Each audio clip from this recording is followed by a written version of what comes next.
Hey everyone, thanks for joining. We are going to be deep diving into the consumer mind today. There's been a recent resurgence in dystopia, a fascination with consumers when it comes to literature, pop culture, and things like movies. Back in 2017, on the Amazon top bestseller list was George Orwell's 1984. Now this is a curious thing because this book was actually released in 1949. Why would a book about a totalitarian regime all of a sudden become popular as of late? Well, let's look at some of the things happening in pop culture today. We have shows like Westworld, Handmaid's Tale, Black Mirror, and even things like Jurassic World coming out. All of these shows and movies tell dark tales about humanity and what can happen if we don't ask enough questions about what's going on in the world around us, both socially, technologically, and politically. Now, there have been a lot of changes in our real world as well. This is being mirrored there. We have giant tech organizations like Google that are actively getting us to install their devices in our homes. We're seeing a lot of backlash against this. For example, John Oliver just did a latest spot all about the Cambridge Analytica scandal. The Cambridge Analytica story was a very bad day for Mark Zuckerberg. But luckily for him, there's Newton's third law, which says that for every action, there's an equal and opposite reaction. And that's what we're seeing with consumers today. Alongside this more dark and distrustful movement, we're seeing a move towards catalyzation. Consumers standing up for the causes that they care about most, that means something to them. Whether it's waving rainbow flags at the Orlando shooting, or being able to stand up and protest when it comes to things like Charlottesville. Participation in demonstration is becoming more commonplace all across the country, and we're now starting to see brands want to get in on the action as well. United Colors of Benetton released this campaign, which was controversial to say the least, all about unhate. Now, with pictures of the Pope kissing people, you can imagine how a lot of people reacted. Budweiser did something that seemed relatively harmless. They wanted to tell the story of their founder's immigration during one of their Super Bowl ad campaigns. They rolled the commercial and quickly on Twitter, #boycott_Budweiser started to trend. This was maybe not the right time for them, but the audience didn't receive them in the way that they thought they would. Perhaps the most controversial of all, though, is hard candy. They're a cosmetics brand, and they looked to trademark #MeToo when it became trending on Twitter. Needless to say, there was a lot of backlash there, and they quickly had to apologize publicly. Now, that being said, these are a lot of examples of things that didn't go quite right with brands and branded commentary, but brands are taking bold political stances, and they're being incredibly successful at it. Those brands that are typically co-creating a dialogue with their consumers and allowing their consumers to actually talk to one another as well. My favorite example of this is Colin Kaepernick's Just Do It campaign for Nike. The campaign says, believe in something, even if it means sacrificing everything. For Colin, this meant giving up his career for the NFL to stand up for, or in this case kneel for, what he believed in. For Nike, this meant seeing pictures of their shoes burning online and even angry tweets from President Trump. But what they're doing is smart. For every swoosh that's lost, one or more will be gained. And what they're doing is marketing to their customer of the next 30 years, not the past 30 years. Sonos is another brand standing up for what they believe in, net neutrality. After all, a free and open internet makes sense for a company who wants their users to share music freely. Airbnb is also partnering up with their hosts to open up their homes and hearts to refugees and evacuees and whoever is in need. Luxury brands like Tiffany & Co. have also jumped on this train, taking bold political stances when it comes to things like climate change. Gen Z will become increasingly popular in this movement. And they have a wide variety of causes that mean so much to them, which you can see here. In fact, 80% of them believe brands have a social obligation to solve these problems. And by doing that, brands allow them to have more trust with their consumers, to buy their products more, and to recommend those products to friends and family as well. So why boycott when you can boycott? Now, you're probably very familiar with what boycotting is. Much more likely to be utilized by boomers, it was used during the civil rights and anti-war movements of the 60s.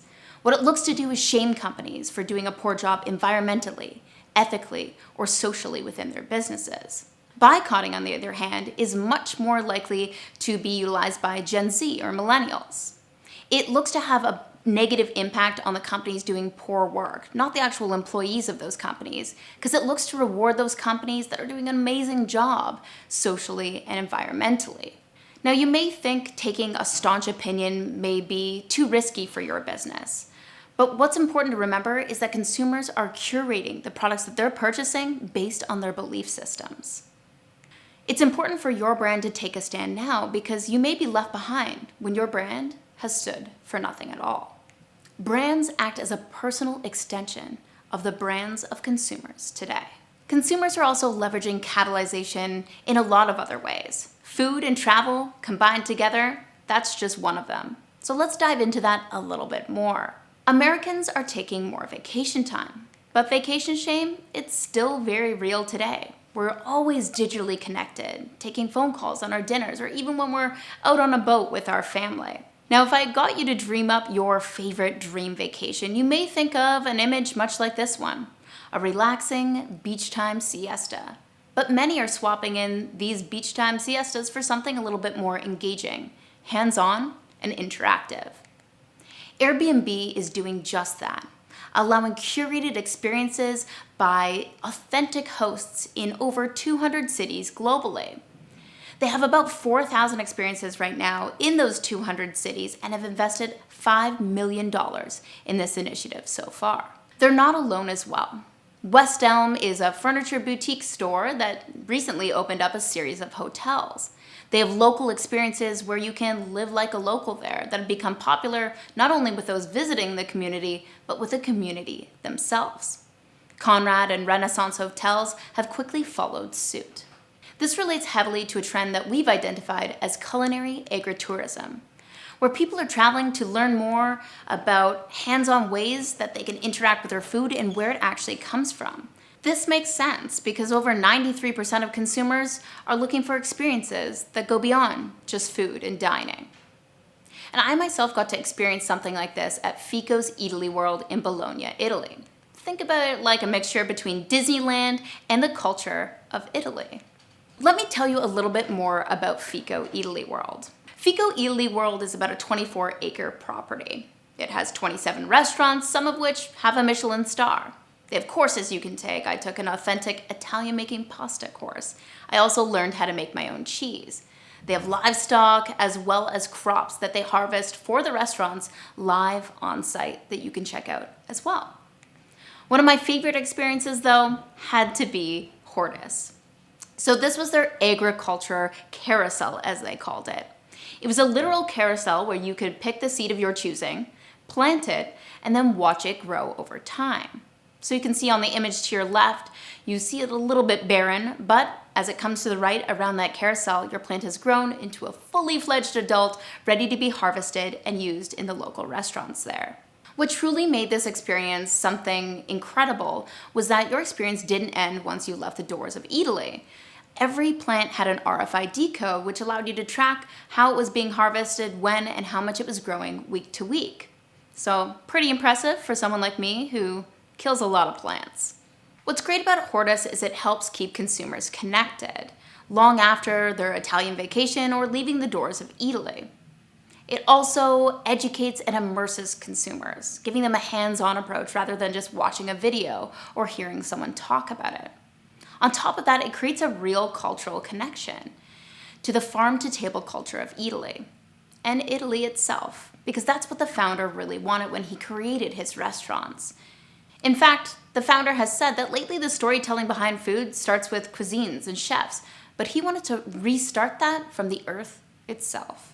This isn't just a trend for adults either. We're seeing this with kids, cultural vacations, subscription packages, educating kids about the world around them. Even with seniors, they no longer want to go on the beaten path.